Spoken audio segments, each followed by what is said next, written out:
പരിശുദ്ധ സ്തുതി ആദ്യം മുതൽ എന്നേക്ക് തന്നെ ആമേൻ. ദ ട്രൂ ഫെയ്ത്തിലേക്ക് എല്ലാവർക്കും സ്വാഗതം. ഞാൻ യാക്കോബായ സഭയിലെ ഇട്ടൂപ്പ് ആലക്കൽ കോർ എപ്പിസ്കോപ്പ. സത്യവിശ്വാസം സംബന്ധിച്ച കാര്യങ്ങളാണ് ഇവിടെ പറയുന്നത്. ഇത് പറയാൻ ഉദ്ദേശിക്കുന്നത് സ്നാനം കഴിപ്പിക്കുവാൻ ആർക്കാണ് അധികാരം? പെന്തിക്കോസ്ത് പ്രൊട്ടസ്റ്റന്റ് സഭകളുടെയൊക്കെ വീഡിയോകൾ കാണുമ്പോൾ പ്രത്യേകിച്ച് പെന്തക്കോസ്തുകാർ അവർ പറയുന്നത് സ്നാനത്തെ പറ്റി പറയുമ്പോൾ എന്താണ് സ്നാനം, എന്തിനാണ് സ്നാനം, എങ്ങനെയാണ് സ്നാനമേൽക്കേണ്ടത്, ഈ കാര്യങ്ങളൊക്കെ വളരെ വിശദമായിട്ട് പറയും. വേദപുസ്തകത്തിൽ തന്നെ വ്യാഖ്യാനിച്ചും പറയും. വചനങ്ങളെടുത്ത് വ്യാഖ്യാനിച്ച് പറയും. അത് അവരുടെ വ്യാഖ്യാനമാണ്. പക്ഷേ സ്നാനം കഴിപ്പിക്കുവാൻ ആർക്കാണ് അധികാരമെന്ന് ഇതേവരെയും ഒരു പാസ്റ്റർ പറഞ്ഞ് ഞാൻ കേട്ടിട്ടില്ല. അതെന്താണെന്ന് പിന്നെ ഞാൻ പറയാൻ ഉദ്ദേശിക്കുന്നത്, ആർക്കാണ് സ്നാനം കഴിപ്പിക്കുവാൻ അധികാരമുള്ളത്? മത്തായി 28:18 മുതൽ വായിക്കുമ്പോൾ നമുക്ക് അവിടെ കാണാം, സ്വർഗത്തിലും ഭൂമിയിലും സർവാധികാരവും എനിക്ക് നൽകപ്പെട്ടിരിക്കുന്നു. സ്വർഗത്തിലും ഭൂമിയിലും സർവാധികാരവും എനിക്ക് നൽകപ്പെട്ടിരിക്കുന്നു. ഞാനത് നിങ്ങൾക്ക് തരുന്ന. നിങ്ങൾ പുറപ്പെട്ട് പിതാവിൻ്റെയും പുത്രൻ്റെയും പരിശുദ്ധ റൂഹായുടെ നാമത്തിൽ സ്നാനം കഴിപ്പിച്ചും ഞാൻ നിങ്ങളെ പഠിപ്പിച്ചത് അവരോട് ഉപദേശിച്ചും സകലരെയും ശിഷ്യരാക്കിക്കൊള്ളുവിൻ. ആരോടാ പറഞ്ഞ? ഈ 11 പേരോട് മാത്രമേ പറഞ്ഞോളൂ. കർത്താവിൻ്റെ സ്വർഗാരോഹണ സമയത്ത് ഒരു മലയിലേക്ക് അവർ കൂട്ടിക്കൊണ്ടുപോയി അവരോട് മാത്രമാണിത് പറയുന്നത്. നിങ്ങൾ പുറപ്പെട്ട്, നിങ്ങളെന്ന് പറഞ്ഞാൽ 11 പേര് മാത്രമേ ഉള്ളൂ. ആ 11 പേരും പിന്നെ അവർ കൈവെപ്പ് കൊടുത്ത് പ്രാർത്ഥിക്കുന്നവരും. കൈവെപ്പ് ശുശ്രൂഷ അത് വളരെ പ്രധാനപ്പെട്ടതാണ്. എബ്രായർ 6:1 മുതൽ സഭയുടെ അടിസ്ഥാന മൂല്യങ്ങളിലെ തത്വങ്ങളിലെ ഉപദേശങ്ങളിലൊക്കെ കൈവെപ്പ് പറയുന്നില്ലേ? വെറുതെ പറയുന്നതാണോ? പൗലോസ് അത് വെറുതെ പറയുന്നതല്ല. ഈ 11 പേർക്ക് ഇത് കൊടുത്തുള്ളൂ. കർത്താവ് ഒരു സമയത്ത് ഒരുമിച്ച് 500ഓളം അധികം പേർക്ക് പ്രത്യക്ഷപ്പെട്ടിട്ടില്ലേ? അവരോടൊക്കെ പറഞ്ഞാൽ പോരെ, നിങ്ങളെല്ലാവരും ഒലിവ് മലയിലേക്ക് ഇന്ന സമയത്ത് വരണം, ഇന്ന ദിവസം, എനിക്ക് ചില കാര്യങ്ങൾ നിങ്ങളോട് പറയാനുണ്ട്. കുറച്ച് 500 പേരെങ്കിലും കിട്ടുമല്ലോ. നെവർ ഒരിക്കലും അവരെയൊന്നും വിളിച്ചില്ല. ഈ 11 പേരോട് മാത്രം പറഞ്ഞു, നിങ്ങൾ പുറപ്പെട്ട് പിതാവിൻ്റെയും പുത്രൻ്റെയും പരിശുദ്ധ റൂഹായുടെ നാമത്തിൽ സ്നാനം കഴിപ്പിച്ചും ഞാൻ നിങ്ങളോട് ഉപദേശിച്ചതെല്ലാം അവരെ ഉപദേശിച്ചും പഠിപ്പിക്കുക. ഞാൻ ലോകാവസാനത്തോളം നിങ്ങളോട് കൂടെയുണ്ട്. നിങ്ങളോട് കൂടെയും നിങ്ങൾ കൈവെപ്പ് കൊടുക്കുന്നവരോട് കൂടെയും. ഒരു ഉപദേശവരുടെ എനിക്ക് ചിരിക്കാൻ തോന്നി പോയി. കാര്യം പറയാനില്ല. ഉപദേശിക്കണമെങ്കിൽ പ്രായമുള്ളവരെ പറ്റുള്ളത്. കൊച്ചുള്ളവരെ ഉപദേശിച്ചിട്ട് അവർക്ക് വല്ല മനസ്സിലാവും. ഞാൻ പിന്നാലെ പറഞ്ഞോളാം. ഇങ്ങനെയുള്ള ബാലിശമായ കാര്യങ്ങളൊക്കെ ഉണ്ടായി. ഞാൻ പറഞ്ഞ ബാലിശമാണെങ്കിൽ നിങ്ങൾ തെളിയിച്ചാൽ മതി. അപ്പോസ്തലന്മാരോ അവർ കൈവെപ്പ് കൊടുത്തവരോ അല്ലാതെ ആരെങ്കിലും സ്നാനം കഴിപ്പിച്ചതായും വേദപുസ്തകത്തിൽ ഉണ്ടോ? രേഖയുണ്ടെങ്കിൽ കാണിച്ചേട്ടെ, ഞാൻ വിശ്വസിക്കാം. അവരുള്ളപ്പോൾ മാത്രമേ പരിശുദ്ധ റൂഹ ആവസിച്ചിട്ടുള്ളൂ. നിങ്ങൾ പരിശുദ്ധ റൂഹ കിട്ടി പിതാവിൻ്റെയും പുത്രൻ്റെയും നാമത്തിൽ അങ്ങനെയാണ് സ്നാനം കഴിപ്പിക്കുന്നു. നീ ലോകാവസാനത്തിലൊക്കെ ജീവരുടെ കിട്ടുമെന്ന് പറഞ്ഞ് 3 പ്രാവശ്യം മുക്കിയിട്ടൊന്നും ഒരു കാര്യമില്ല. പരിശുദ്ധാത്മാവിന് കിട്ടില്ല. അത് യഥാർത്ഥമായ സ്ഥാനമല്ല. ഞാൻ പിന്നെ പറയാൻ കാര്യങ്ങൾ ആദ്യം തന്നെ അതാണ് പറയണം. അല്ലെങ്കിൽ ഇതിന് വ്യക്തമായ മറുപടി നിങ്ങൾ പെന്തക്കോസ്ത് സഭയിൽ ഉഗ്രന്മാരായ ഉഗ്രന്മാരെ പറഞ്ഞ അർത്ഥത്തിലല്ല കേട്ടോ, അത് സംശയിക്കരുത്. വളരെ അറിവ് വിവരമുള്ളവരൊക്കെ ഉണ്ട്. ഇതിനവർ മറുപടി പറയട്ടെ. ഈ വീഡിയോ കണ്ടാലേ അവർ കണ്ടില്ലെന്ന് അടിക്കുള്ളൂ, ഒന്നും അറിയില്ല, എനിക്കറിയാം. അപ്പോൾ അധികാരം കൊടുത്ത് ഈ 11 പേർക്കാണ്. സ്വർഗം ഭൂമിയിലെ സർവ്വ അധികാരം എനിക്ക് നൽകപ്പെട്ടിരിക്കുന്നു, ഞാൻ നിങ്ങൾക്ക് തരുന്നു എന്നാണ് എൻ്റെ അർത്ഥം. നിസ്സാര കാര്യമല്ലത്. പിതാവ് എന്നെ അയച്ച പോലെ ഞാൻ നിങ്ങളെ അയക്കുന്നു കർത്താവ് പറഞ്ഞിട്ടില്ലേ? പിതാവ് പുത്രനെ അയച്ച പോലെ പുത്രൻ ഈ ശിഷ്യന്മാരെ, അപ്പോസ്തലന്മാരെ ലോകത്തിലേക്ക് അയക്കുകയാണ്.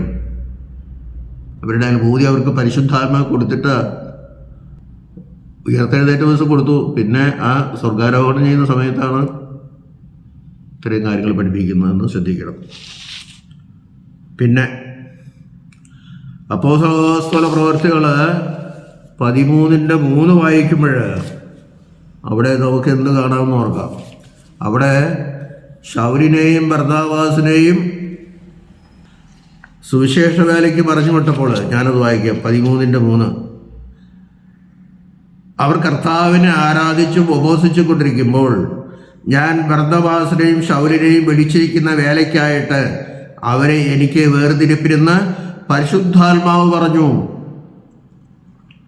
അങ്ങനെ അവർ ഉപവസിച്ചും പ്രാർത്ഥിച്ചും അവരുടെ മേൽ കൈവച്ച് അവരെ പറഞ്ഞയച്ചു.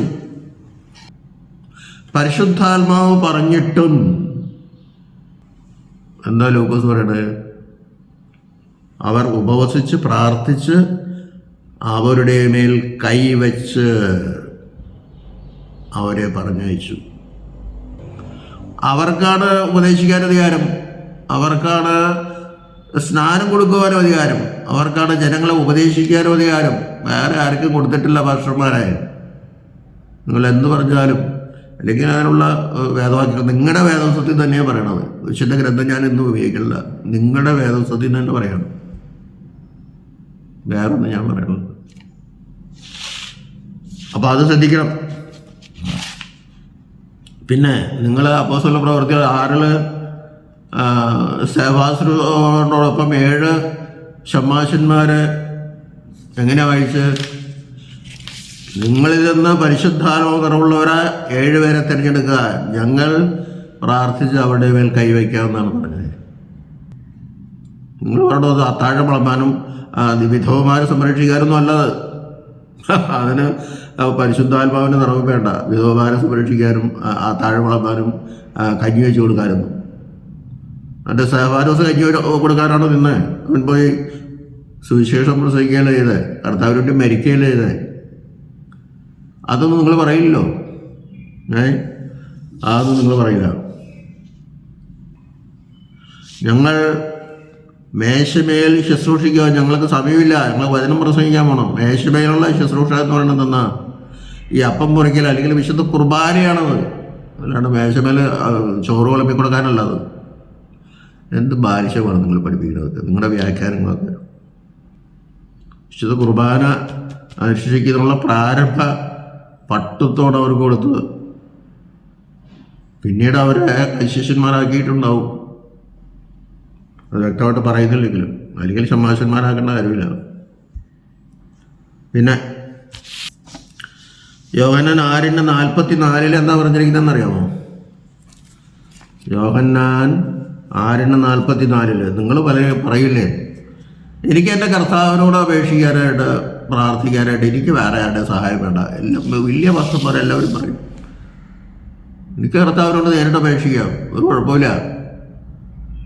നിങ്ങൾക്ക് ഈ യേശു കേന്ദ്രീകൃത വിശ്വാസമാണ്, ക്രിസ്തു കേന്ദ്രീകൃത വിശ്വാസമാണ് നിങ്ങൾക്ക്. തൃത്വത്തെ പറ്റി നിങ്ങൾ ചിന്തിക്കണ പോലുമില്ല. തൃത്വത്തിൽ വിശ്വസിക്കുന്നു പറയും, പക്ഷെ അതൊന്നുമില്ല. പിതാവില്ല, പരിശുദ്ധ റൂഹായില്ല. ക്രിസ്തു കേന്ദ്രീകൃതമാണ്. അങ്ങനെയുള്ള സഭകൾ വേറെ ഉണ്ടല്ലേ, അതാ പറയണില്ല. യോഹന്നാൻ 6:44 എന്താ പറയുന്നതെന്ന് നമുക്ക് നോക്കാം. 6:44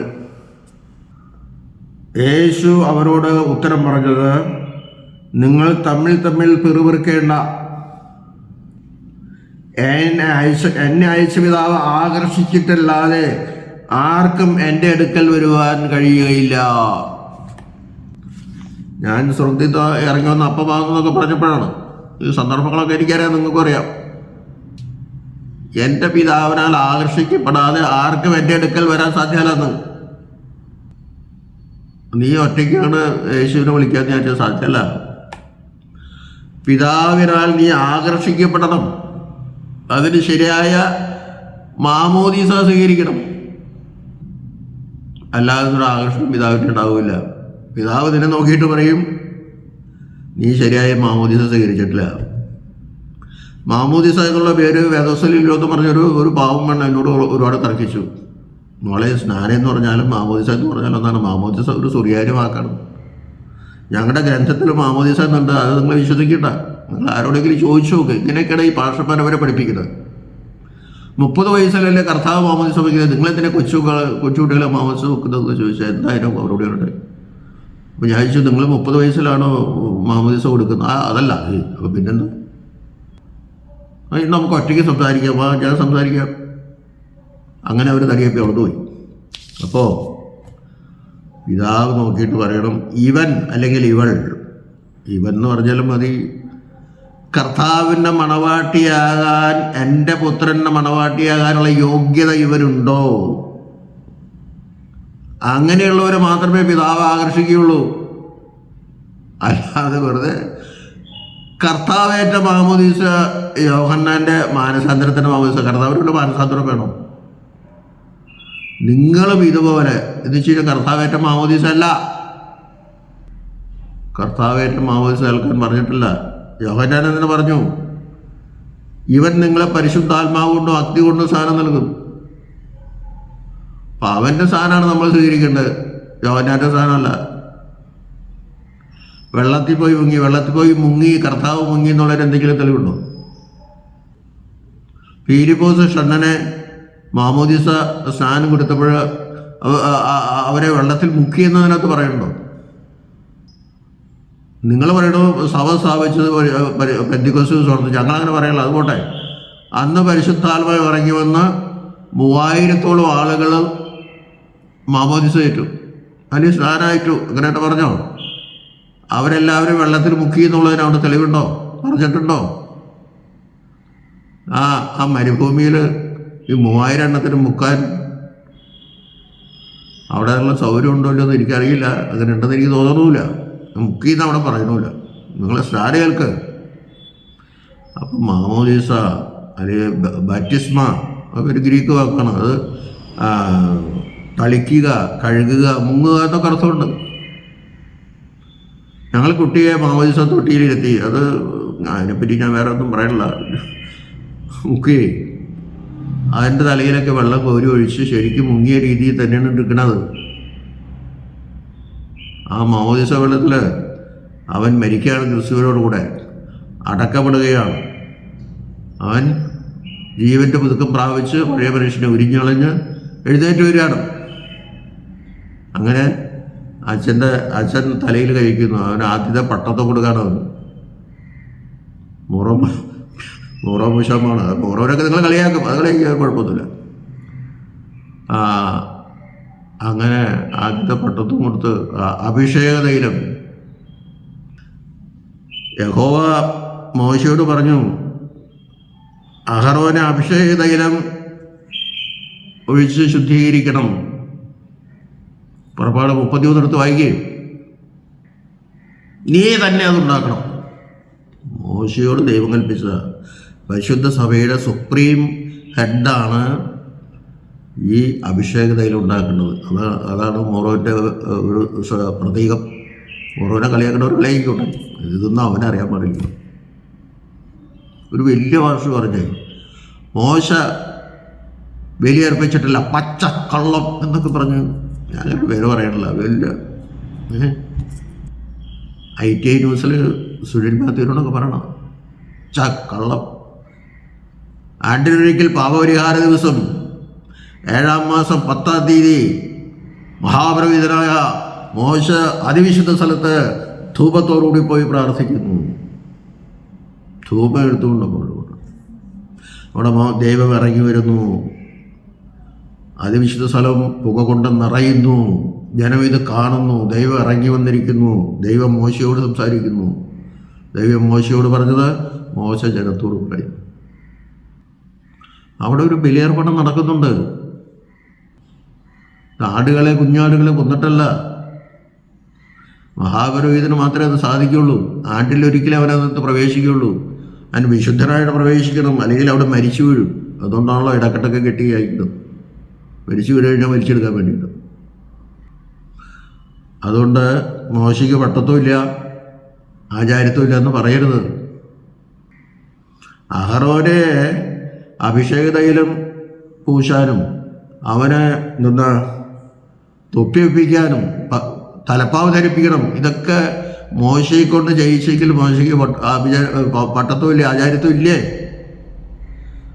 എന്താ ഭാഷ, ഇത്രയും പ്രായമൊക്കെ ആയില്ലേ, ഇതിങ്ങനെയൊക്കെ പറയല്ലേ? ഞാൻ എന്ത് ചെയ്യണം? എനിക്കേറ്റ് കർത്താവിനോട് നേരത്തെ വർത്താനം പറയാം. ഞാൻ മുറിയിൽ കിടന്നു, പരിശുദ്ധമായി ഇറങ്ങി വന്ന് എന്നോട് പറഞ്ഞു, ഇന്നലെ രാത്രി ഉറങ്ങി കിടന്നോ കർത്താവ് എനിക്ക് പ്രത്യക്ഷപ്പെട്ടു. ചിലർ പറയണതാ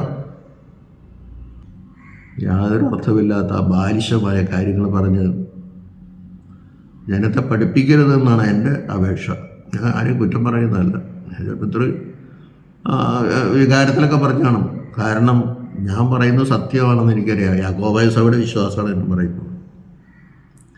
പിതാവിനാൽ ആകർഷിക്കപ്പെടാതെ പറ്റില്ല. പിതാവിൻ്റെയും പുത്രൻ്റെയും പരിശുദ്ധ റൂഹായുടെ നാമത്തിൽ ഗീവർഗീസ് മുദ്രത്വപ്പെടുത്തും. പരിശുദ്ധ ആത്മാവിൻ്റെ മുദ്രയെ പറ്റിയൊക്കെ പറയുന്നുണ്ട് അവിടെ. കുഞ്ഞുങ്ങൾക്ക് മാംസം വെക്കാൻ പാടില്ല, അവർക്ക് പറയാനുള്ള കഴിവില്ല. ഒരു മാസ്റ്റർ കളിയെ കൊണ്ട് പറയണം കുഞ്ഞുങ്ങളെ മാംസം വെക്കാൻ പറ്റില്ല എന്നാണ് പറഞ്ഞത്. പക്ഷെ അവർക്ക് വിശ്വാസം അറിയാൻ പഠിക്കണം, വിശ്വാസം ഏറ്റു പറയാൻ അവൻ പഠിക്കണം. തല തൊട്ടപ്പോൾ പറഞ്ഞാൽ പോരാ. എൻ്റെ ഭാഷ വാഗ്ദത്തം നിങ്ങൾക്ക് നിങ്ങളുടെ മക്കൾക്കുള്ളതാണെന്ന് പൗലോസ് പറയുമ്പോൾ നിങ്ങളെന്താ പറയണത്? ഞാനൊന്ന് ചോദിച്ചിട്ട്, കർത്താവ് മരിച്ചത് വലിയ ആളുകൾക്ക് വേണ്ടി മാത്രമാണോ? എവിടെയെങ്കിലും പറഞ്ഞിട്ടുള്ളോ പ്രായമുള്ളവരെ മാത്രമേ മാമോദിസ മുക്കാൻ പാടുള്ളൂ എന്നും ശിശുക്കളെ മുക്കരുതെന്നും പറഞ്ഞിട്ടുണ്ടോ? സകല ജനത്തിനുണ്ടാവാനുള്ളൊരു മഹാസന്തോഷം എല്ലാവരുടെയും രക്ഷയ്ക്ക് വേണ്ടിയിട്ടാണ്. യഹൂദന്മാരുടെ മാത്രമല്ല, ജാതികളുടെ മാത്രമല്ല, പ്രായമുള്ളവരുടെ മാത്രമല്ല, കുഞ്ഞുങ്ങൾക്കും എല്ലാവർക്കും വേണ്ടിയാണ് കർത്താവ് മരിച്ചത്. ഈ കർത്താവ് മരിച്ചതിൻ്റെ കൃപയും വിശ്വാസവും ആ രക്ഷാകര മൂല്യങ്ങൾ ഈ കൊച്ചിലും അടങ്ങിയിട്ടുണ്ട്. അത് നിങ്ങൾ മനസ്സിലാക്കണം. ഈ കൊച്ചിലും ഈ കുട്ടിയിലും ആ വിശ്വാസം അവനിലുണ്ട്. ദൈവം കൊടുത്തതാ. ആദാമ്യ പാപത്തെ പറ്റി നിങ്ങളൊന്നും പറയണില്ല. ആദാമ്യ പാപം എന്താ അവിടെ പറയണത്? റോമറിൽ ആദാമ്യ പാപത്തെ പറ്റി പറയണല്ലേ. റോമർ 5:19 പറയുന്നു, ഏക മനുഷ്യൻ്റെ അനുസരണക്കേടനാൽ അനേകർ പാപികളായി തീർന്നതുപോലെ. അവിടെ എല്ലാവരോടും, അനേകർ എന്ന് പറഞ്ഞാൽ എല്ലാവരോടും. ഏകൻ്റെ അനുസരണത്താൽ അനേകർ നീതിമാന്മാരായി തീരും. അപ്പോൾ അവിടെ ഏകൻ്റെ മരണം ആദാവിൻ്റെ മരണമാണ്. ആദാവിൻ്റെ മരണം പോലെ എല്ലാവരും പാപികളായി. സകല മനുഷ്യരെല്ലാം പാപം നിറഞ്ഞിരിക്കുന്നു. ഇതൊക്കെ നമ്മൾ മനസ്സിലാക്കേണ്ടത്. ആ കൊച്ച് അറിയാതെ അവൻ്റെ മേൽ പാപമുണ്ട്. പഴം മറിച്ച് ആദാവാണ്, അത് സമ്മതിക്കണോ? ശരി. പക്ഷേ പാപം ചെയ്യാനുള്ള ഒരു ടെൻഡൻസി, ഒരു പ്രവണത ആദാവിൻ്റെ പാപവീഴ്ച മൂലം, ആ വീഴ്ച മൂലം അവനിലേക്കും പകർന്നു. ആദാവിൻ്റെ സന്തതി പരമ്പരകളാണ് ഈ ലോകത്തിലുള്ള മുഴുവൻ മനുഷ്യരും ഇനി ജനിക്കാറുള്ളവരും. ആ പാപം കഴികളയുണ്ട്. കൊച്ചിനെ ഗ്രഹിക്കാൻ പറ്റുന്ന സന്ദർഭത്തിലാണോ അവന് വിദ്യാഭ്യാസം കൊടുക്കണേ? അവൻ്റെ വളർച്ചയ്ക്ക് ആവശ്യമായ പാലും ഭക്ഷണ സാധനങ്ങളും കൊടുക്കണം അവനോട് ചോദിച്ചിട്ടുണ്ടോ? അവൻ ആവശ്യമായ വസ്ത്രം കൊടുക്കണമെന്ന് അവനോട് ചോദിച്ചിട്ടുണ്ടാണോ? അവൻ പറഞ്ഞിട്ടാണോ? ഇതൊക്കെ നിങ്ങൾക്കും അറിയാം, പക്ഷെ നിങ്ങളത് പറയില്ല. നിങ്ങൾ വിശ്വസിക്കുകയും സ്ഥാനം ഏൽക്കുന്നവൻ രക്ഷിക്കപ്പെടും മാത്രമെന്ന് അവിടെ പറഞ്ഞിട്ടില്ല. ഈ മാത്രമെന്ന് പറഞ്ഞാലും ഈ വിശ്വാസം ഈ കൊച്ചുങ്ങൾക്കുണ്ട്. അതുകൊണ്ടാണ് പൈതങ്ങളെ എൻ്റെ അടുക്കൽ വരാൻ അവരെ തടയാൻ പാടില്ല. കർത്താവ് പ്രാർത്ഥിക്കുന്നവരുടെ കർത്താവ് കൈവച്ച് അനുഗ്രഹിച്ചാൽ ആ ഫലം അവർക്ക് കിട്ടും. ഇല്ലെങ്കിൽ കർത്താവ് കുട്ടികളെ എങ്ങനെ വിടാൻ പറയുമോ? കർത്താവ് കൈവച്ച് അനുഗ്രഹിച്ചാൽ അനുഗ്രഹത്തിൻ്റെ കൃപ ഫലം അവർക്ക് കിട്ടും. വേറൊരു കാര്യം കൂടി ഞങ്ങളോട് പറയാം. ഇനി പൗലോസ് അതിനെതിരായിരുന്നെന്നും പറയണ്ട. 2 തീമോഥെയോസ് 3:14 വായിച്ചാലേ നിങ്ങളുടെ വേദോസത്തിൽ നിന്ന് വായിക്കണേ. നീയോ ഇന്നവരോട് പഠിച്ചു എന്നോർക്കുകയും ക്രിസ്തുയേശുവിലുള്ള വിശ്വാസത്തിൽ നിന്നെ രക്ഷയ്ക്ക് ജ്ഞാനിയാക്കുവാൻ മതിയായ തിരുവെഴുത്തുകളെ ബാല്യം മുതൽ അറിയുകയും ചെയ്യുന്നതുകൊണ്ട് നീ പഠിച്ചും നിശ്ചയിച്ചും പ്രാപിച്ചുമിരിക്കുന്നതിൽ നിലനിൽക്ക. ബാല്യം മുതൽ ചെറുപ്പം മുതൽ, അല്ലാണ്ട് 18-20 വയസ്സായപ്പോഴാണോ ബാലെന്ന് നിങ്ങളിവിടെ അങ്ങനെ വ്യാഖ്യാനിക്കുക. അതുകൊണ്ടാണ് പറയുന്നത്. ചെറുപ്പകാലം മുതൽ എന്ന വിശുദ്ധ ഗ്രന്ഥത്തിൽ എഴുതിക്കണം, നിങ്ങളത് വിശ്വസിക്കണ്ട. ഈ ബാല്യം മുതൽ എന്ന് വെച്ച് കഴിഞ്ഞാൽ എന്താ? ബാല്യം മുതൽ അതിന് ഭക്ഷണം കൊടുക്കണുള്ളൂ, ബാല്യം മുതൽ വസ്ത്രം കൊടുക്കണുള്ളൂ. അവന് ഒരു പ്രായം വരുമ്പോൾ അവന് വസ്ത്രം കൊടുക്കും. ശിശു അയക്കുമ്പോൾ തന്നെ അതിന് പാല് കൊടുക്കും. അതൊക്കെ അവനോട് ചോദിച്ചിട്ടാണോ ചെയ്യണത്? എങ്കിലും ഈ വിശ്വാസം അവനിലുണ്ട്, അവന് കൊടുക്കണത്. അവനത് പറയാൻ പറ്റില്ല വിശ്വാസം. അതുകൊണ്ടാണ് തലതൊട്ടപ്പനെ കൊണ്ട് ഏറ്റുപറയിപ്പിക്കുന്നത്. തലതൊട്ടപ്പനെ വരവേൽപ്പിക്കുന്നു പറഞ്ഞാൽ സഭയോട് വരവേൽപ്പിക്കണേ. ഇവനെ വിശ്വാസത്തിൽ സ്ഥിരമായി വളർത്തിക്കൊള്ളണം. ഇതൊക്കെ നിങ്ങൾ ആളുകൾക്ക് ശരിക്കും പറഞ്ഞു കൊടുക്കുക. നിങ്ങൾ ഇപ്പം ലോകം അവസാനിക്കും. ഇപ്പോൾ ഒരു പാർശ്വ ഇപ്പോഴും പറയണം ലോകം അവസാനിക്കാറായി. അടയാളങ്ങൾ കണ്ടു. എത്ര കൊല്ലം മുമ്പ് നിങ്ങളിത് പറയാൻ തുടങ്ങിയിട്ട് ഇതുവരെ അവസാനിച്ചിട്ടില്ല. 10 കൊല്ലം മുമ്പ് പറയും ലോകം അവസാനിക്കാറായി. അതുകൊണ്ട് വേഗം സഭയിലേക്ക് ചേർന്നു. ഇപ്പം കർത്താവ് വരും, മധ്യാകാശത്തിൽ വരും, എല്ലാവരും പൊക്കിക്കൊണ്ടു. എല്ലാവരും ചെയ്ത് സഭയിൽപ്പെട്ടവർ അവരുടെ സഭയിൽപ്പെട്ടവരെ പൊക്കുള്ളൂ, വേറെ ആരും പൊക്കില്ല. കളിയാക്കി പറയണതല്ല. ദൈവത്തെ ഓർത്ത് സത്യവിശ്വാസങ്ങൾ പഠിപ്പിക്കുക. നിങ്ങളോ രക്ഷ പ്രാപിക്കില്ല, മറ്റുള്ളവരെയും രക്ഷയുടെ അനുഭവത്തിലേക്ക് നിങ്ങൾ കൊണ്ടുവരികയില്ല. നിങ്ങൾ എന്നെ എന്ത് വേണമെങ്കിലും പറഞ്ഞോ, എനിക്കൊരു വിരോധമില്ല. ഞാൻ സത്യവിശ്വാസം പറയണം. എൻ്റെ സഭയെ സംബന്ധിച്ച് സത്യവിശ്വാസം പറയും. ബാല്യം മുതലേ അറിയുകയും ചെയ്യുന്നത് കൊണ്ട് നീ പഠിച്ചും നിശ്ചയം പ്രാപിച്ചു ഇരിക്കുന്നതിൽ നിലനിൽക്കുക. ബാല്യം മുതലേ, ആ കൊച്ചില് അതാണ് നിങ്ങളുടെ മക്കൾക്കും ഈ വാഗ്ദത്തമുണ്ട്. യേശുവിൽ കൂടി കൊടുത്ത വാഗ്ദത്തം. ചിലർ പറയും പഴയ നിയമത്തിൽ യേശു ഇല്ല, ദൈവത്തിൽ മാത്രമേ യേശുള്ളൂ. പഴയത്തിലെ യഹോവ അങ്ങനെയാണ് ഇങ്ങനെയാണ്. എന്തൊരർത്ഥം? പുത്രനിൽ കൂടി അല്ലാതെ പിതാവിന് ഒരക്ഷരം പറയാൻ സാധ്യമല്ല. അത് പഠിച്ചിട്ടോ? പിതാവിൻ്റെ വായിന്ന് വരുന്ന ആ വാക്കാണ് പുത്രൻ. അത് നിങ്ങൾ പറയുമെന്ന് എനിക്കറിയില്ല. വചനം, വേട്, അതാണ് ആദ്യം വചനം ഉണ്ടായിരുന്നു. വചനം ദൈവത്തോട് കൂടെയാണ് എപ്പോഴും. അവൻ ഈ ലോകത്തിലായിരിക്കുമ്പോഴും ദൈവത്തോടു കൂടെയുണ്ട്. മനസ്സിൽ പിതാവിൻ്റെ മനസ്സിൽ വചനം ജനിക്കുന്നു. അത് അപ്പോൾ തന്നെ പറഞ്ഞാലും എഴുതിയില്ലെങ്കിലും വായിൽ കൂടി പുറത്തു വരികയാണ്. ഉണ്ടാകട്ടെ ആ ശബ്ദം, ആ വാക്ക്, അതാണ് പുത്രൻ. പുത്രൻ കൂടാതെ ഒന്നും പിതാവ് ചെയ്യുന്നില്ല, പിതാവ് ചെയ്യുന്നതല്ലാതെ പുത്രനും ചെയ്യുന്നില്ല. അപ്പോൾ അത് മനസ്സിലാകണം. അതുകൊണ്ട് പുത്രൻ പുതിയ വിധത്തിലുള്ളൂ, പഴയ വിധത്തിലില്ല. ഈ പഴയ വിധത്തിൽ പറഞ്ഞായിരുന്നു, പുത്രൻ അറിയണില്ല. ഇതൊരു കഷ്ടമാണ്. ന്യായപ്രമാണം കൊടുത്തിട്ടുണ്ട്. ന്യായപ്രമാണം വരുവാനുള്ളതിൻ്റെ നിഴലാണെന്ന് പൗലോസ് പറയണല്ലേ. ആ വരുവാനുള്ള നിഴൽ, അതിൻ്റെ ആ നന്മ ഏതാ? ഈ യേശുക്രിസ്തു അല്ലേ. പഴയ നിയമത്തിൽ ഈ കൽപ്പന കൊടുത്തൊക്കെ യേശുക്രിസ്തു കൂടിയല്ലേ, അല്ലാണ്ട് ആരുമില്ല. കൊല ചെയ്ത് വിജയിക്കുന്നത്, മോഷിക്കരുത്. പക്ഷെ കൊല ചെയ്താൽ അതിൻ്റെ പരിഹാരം എന്തെന്ന് പഴയ നിയമത്തിൽ പറയില്ല, ന്യായപ്രമാണത്തിൽ പറയില്ല. അത് യേശുവിന് നടക്കുള്ളൂ. അപ്പോൾ ന്യായപ്രമാണം കൊടുത്തിരിക്കുന്ന യേശുവിനെ ഉന്മുഖമാക്കി ഇവിടെ ജീവിക്കാനാണ്. അതുകൊണ്ട് ന്യായപ്രമാണമൊക്കെ തീർന്നുപോയി, ഇനിയില്ല. യോഹന്നാൻ്റെ കാലം വരെ എന്ന് പറയുമ്പോൾ യോഹന്നാൻ്റെ കാലം വരെ ന്യായപ്രമാണത്താൽ രക്ഷ കിട്ടുമെന്നാണ് അവർ വിശ്വസിച്ചിരുന്നത്. ഭാഗികമായി കിട്ടുകയും ചെയ്തിട്ടുണ്ട്. ഭാഗികമായി എന്ന് പറയുമ്പോൾ താൽക്കാലികമായ ഒരു രക്ഷ അവർക്ക് കിട്ടിയിട്ടുണ്ട്. ഏതിനാ? കൽപ്പന ലംഘിച്ചതിനുള്ള ശിക്ഷ മാറിയ രക്ഷ അവർക്ക് കിട്ടിയിട്ടുണ്ട്. പക്ഷെ അത് താൽക്കാലികമാണ്. യേശുവിനുള്ള രക്ഷ മാത്രമേ പൂർണ്ണമാകുള്ളൂ. യേശുവിലേക്ക് നയിക്കാനാണ് പഴയ നിയമം മുഴുവൻ. ഇനിയെങ്കിലും അത് മനസ്സിലാക്കിക്കൊണ്ട് പഴയ നിയമത്തിലെ അങ്ങനെയാണ് ഇങ്ങനെയാണെന്നൊക്കെ പറഞ്ഞ് ജനത്തെ തെറ്റിദ്ധരിപ്പിക്കാതെ, ആ യഹോവയുടെ പുത്രൻ തന്നെയാണത്. യഹോവ അന്നുകൊണ്ട് ഇന്നുകൊണ്ട്, പുത്രൻ അന്നുകൊണ്ട് ഇന്നുകൊണ്ട്, പരിശുദ്ധ വല്ലഭാവം അന്നുകൊണ്ട് ഇന്നുകൊണ്ട്. അത് മനസ്സിലാക്കി ഞാനിപ്പോൾ ദീർഘമായിട്ട് പോകുന്നില്ല, സമയം ഒത്തിരി ആകുന്നു. അപ്പോൾ 2-3 വാരോട് പറയേണ്ട അവസാനിപ്പിച്ചോളാം. അപ്പോൾ 8:9 റോമൻ 8:9 പൗലോസ് പറയുന്നുണ്ട്, ക്രിസ്തുവിൻ്റെ ആത്മാവില്ലാത്തവൻ അവനുള്ളവനല്ല.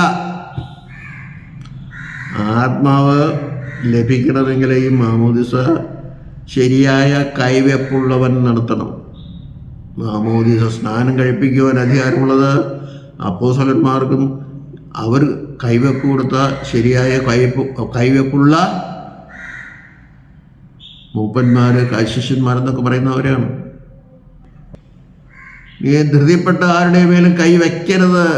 കൈവയ്ക്കരുതെന്ന് പറയുമ്പോൾ നിങ്ങൾ ചിലപ്പോൾ വേണമെങ്കിൽ തല്ലട ആരോട് പറയുന്നവർ പറഞ്ഞില്ലേ, അതിനും മടിക്കില്ല. ആരുടെ മേലും കൈവെപ്പ് നടത്തരുത് എന്ന് പറയുമ്പോൾ കൈവെപ്പിന് പ്രാധാന്യമില്ലേ?